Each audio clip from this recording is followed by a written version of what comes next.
And welcome to another Down the Rabbit Hole video. Wanted to do a kind of a Dungeons and Dragons video. Kind of.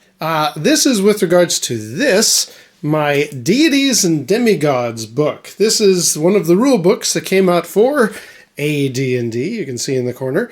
And this one has kind of an interesting story. This is the first printing. And anybody who knows anything about Dungeons and Dragons lore, history, and the history of this specific book will know that the first edition is the rare, valuable, important one. And we're going to just touch on that briefly. I'm sure anybody who's big into D&D already knows the story and probably is not too impressed. But there's a couple of different things I wanted to mention about Deities and Demigods. First of all, why did I get this? When we were all getting into D&D in the late 70s, early 80s, all of my friends had all of the other books. They had a couple of copies of the Player's Handbook. The Dungeon Master had both the DM Guide, the Monster Manual, various other books. And I thought, well, I want to contribute. I want to have a book that's important to all of this stuff. What have you guys not picked up yet? And one of the guys was like, well, there's that Deities and Demigods book. You could always pick that up. And I thought, sure, yeah, that's cool. So I went into the game store, picked it up, flipped through the pages, and we never ended up using it. Well, with a couple of exceptions, it almost never got used at all. However, weirdly, this has ended up being the most valuable of all of the books, and because it's the first printing, and it might strangely have relevance to me in the very near future. In a question that I want to pose, as per the cover or for the thumbnail, I think I'm going to be really, really insulting. But let's get there. First of all, the book itself. This is from 1980, and it has the glorious cover by Errol Otis, one of my favorite artists for Dungeons and Dragons back in the day. I love Larry Elmore because of his Starfrontiers connection, but Errol Otis always had a very specific look. All these horns and wings and stuff. There's something about Errol Otis's artwork you can't go wrong. Let me just carefully flip open. Because I was a stupid kid at the time, I wrote in here, this belongs to Kevin Armstrong, who should be in this book. So that means this is definitely my book. It's made by James Ward. There you go. The cover illustration by Errol Otis. Wonderful guy. And in fact, that artwork is also Errol Otis. You can always tell Errol because he's got a lot of like horns and he's really into like his gothic look. I will say a big thank you out to the universe, I suppose, because I'm into Starfrontiers and I'm part of the Starfrontiers Alive and Well Facebook group. Some of the guys in that crowd are actually friends with some of the creators of yesteryear. And Facebook randomly recommended to me, hey, some of your buddies are friends with this guy called Errol Otis. Would you like to send him a friend request? And I was like, are you kidding me? What kind of a world are we in where I could actually become friends with the very guy who who did the artwork in this book? This is incredible. So haven't heard back. I don't know if Errol gets on Facebook very often, but that would be so cool. The guy who, did that cover artwork, did a lot of the interior drawings in this book. He might be a friend of mine on Facebook. That'd be so cool. Now, as I say, this is the first edition, first draft. You can tell because, here it is. Yeah, so James M. Ward, who created the book, he does do an acknowledgement down here in the credits about the presence of, I'm going to have to zoom in on this a little bit. Thanks go to J. Eric Holmes, especially for his help with the Cthulhu mythos, and Harold Johnson. That's important because they actually included the works of H.P. Lovecraft and the Call of Cthulhu monsters and overlords and ancient ones and all that kind of stuff. And I'm going to show you some of the pictures of that. It turned out, now there's a whole bunch of deep dives on this on YouTube already. I recommend you check out a few other channels that go into this. But TSR had approached Chaosium, who had the rights to do the H.P. Lovecraft stuff, and also Michael Moorcock and, who does Fafford and the Grey Mouser? Anyway, they had all of the rights. So when TSR approached them and said, we want to do this book of a bunch of gods of different histories and fictions and fantasies, can we get the rights to that? And they're like, oh, yeah, no problem. We got that all sorted out. Sure. So in here, we do have where is he? We actually have, in addition to like gods of India, gods of Greece. What is it? Yeah, this is the Greek ones here. But we also have, if I can find them, there's the Egyptians. There we go. The Cthulhu mythos. There is the great one himself. So yes, in here are a variety of creatures and designs and ideas, all based on the works of H.P. Lovecraft. And there are some really, really cool looking creatures in here. There's another one by Errol Otis, I believe. Yes. And I might do a follow-up video. I actually called upon the power of Hastur once in a D&D campaign, but I won't go into that. But just, you know, here are the Cthulhu mythos that appeared in Deities and Demigods. Why is that important? Why do I keep going on about how cool that is? Because turns out Chaosium may not have had the correct rights. And again, there are a whole bunch of details about this. I couldn't do it justice. I'll put links below to there's a good video that goes into this discussion. But come the third printing of Deities and Demigods, TSR had to yank that stuff out of there. We don't actually have the rights for the Cthulhu stuff. And I don't know if even they had the correct rights for Michael Moorcock or Halford and the Grey Mouser.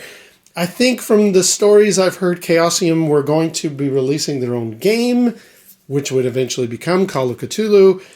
They hadn't secured it, or maybe there was a concern if somebody's looking up, oh, what is this Cthulhu stuff?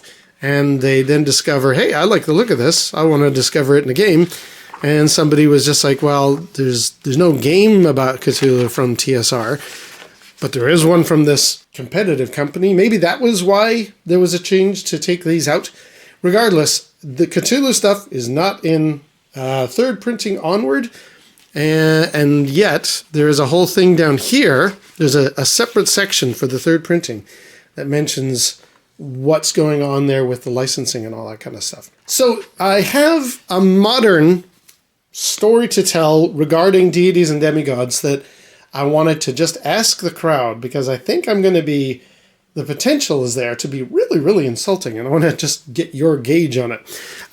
One of my, flipping through this, in addition, you've also got the Arthurian heroes. Now, again, it's deities and demigods, like Hercules and various other heroes who were not gods, but were above the elevated status of a standard human. They're all listed in here.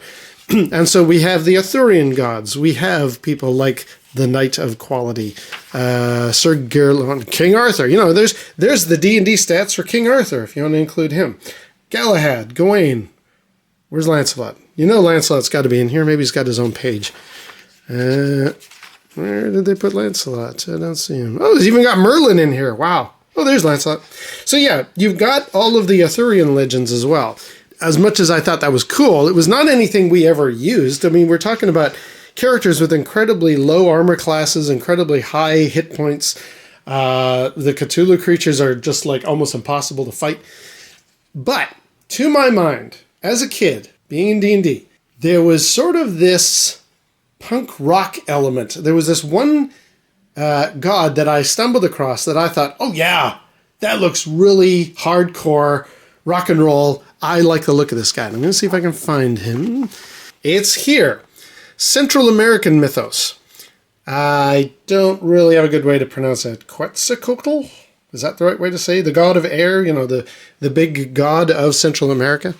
We have lots of good details. Now, the one that, flipping through these books, if nothing else, I was really enamored by the artwork, like the actual design of all the different creatures and animals and gods that are being represented. They look incredible. Among which, and right here, this guy. I saw this picture and I thought, man, that guy looks so punk rock. I mean, I don't know that He-Man and the Masters of the Universe were out yet in 1980. I don't think they were.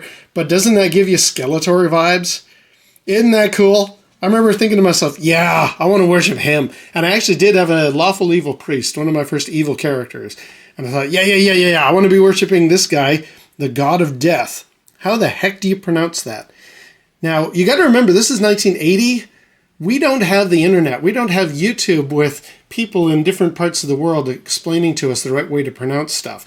We're totally guessing. And what is that, like 20? I think it's about 20 letters in that guy's name. I just thought, okay. I asked my DM, who's very well read and, knew a lot of stuff about different cultures. I said, have you got an idea how to pronounce that? And he's like, no clue. Let's just sound it out. So it looks like Mikt Lan to Kuhitli.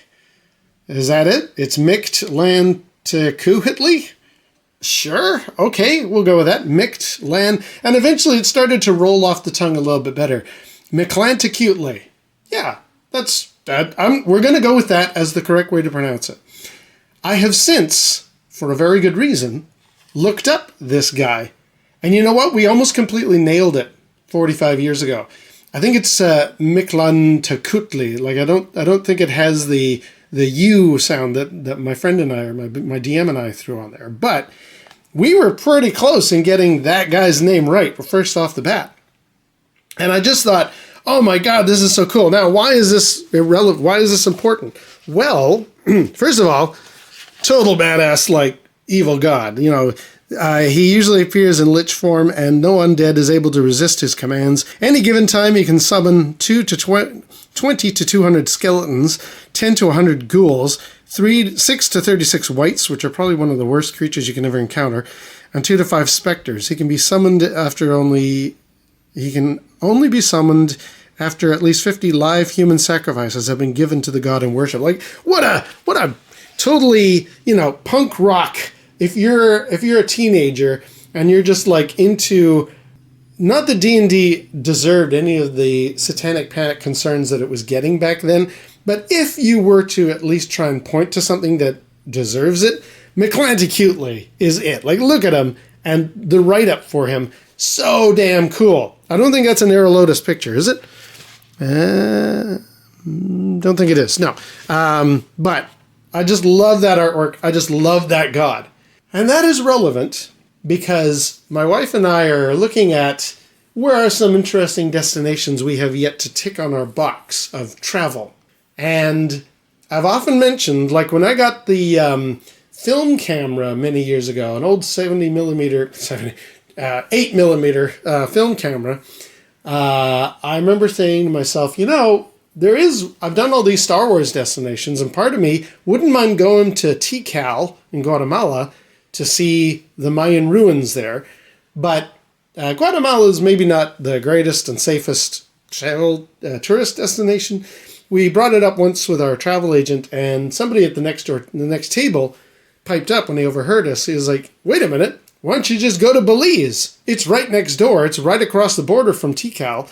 And Belize is a great destination. And we're like, oh, you know what? That's not a bad idea. And we might actually do it. We've been seriously contemplating getting ourselves down to Belize, getting on a bus or something over the border to do the Tikal thing. I'll wear my dopey hat and I'll do my rebel stronghold bit.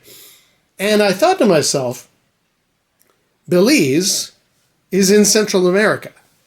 Oh my God, I'm going to be not far from where all of this stuff. Now, I'm going to point out my complete ignorance in this department.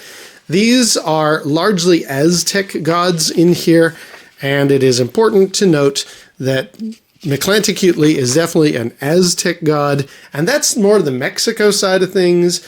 Guatemala and Belize and all that, they are more Mayan side of the river. Like that's a Mayan temple. The Mayans have different gods, so just being aware of the cultures that I'm talking about. But there is a part of me that's thinking, well, maybe in some tourist shop or something, I might be able to find a representation of Miklantikutli. Wouldn't that be really, really awesome to come full circle with this guy? Assuming there's somewhere that's like, yeah, we have both the important Mayan stuff to us in this part of the world, but if you want some of your dopey Aztec stuff, yeah, we got a couple representations of that too.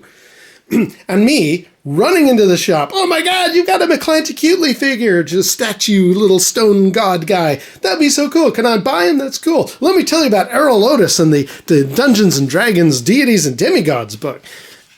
But then I started thinking to myself, good God, that has got to be the most ignorant, silly thing for a tourist to do.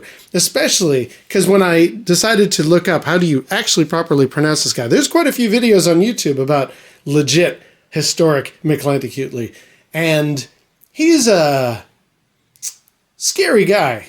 Like, he is in the same vein of like the boatman that takes you over the river Styx, Charon and all that. Like, we're talking about people of a past time that were maybe addressing, okay, death is something that we encounter in our lives. There are family members who die. There are people in our village who die. What is responsible for this? In the case of the Mayans, it was Mictlantecuhtli. He would take people to the underworld. He would be the Lord of Death. He is that representation in their culture. And as such, should be, I would say, should be addressed and honored with appropriate level of respect. So I really need to resist the urge to run in there like a dopey tourist and go, you got any Mictlantecuhtli statues? Like, let's just cool off here, Kev. Let's just be calm. Let's be sensible about all this. And I kind of want to throw that out there to the crowd. You now understand where I'm coming from with my Errol Otis painted Deities and Demigods, first printing, the one with the rare Cthulhu mythos inside of it, and the fact that as kids we loved Mictlantecuhtli and all that he represented, his sort of badassery and punk rock kind of perspective.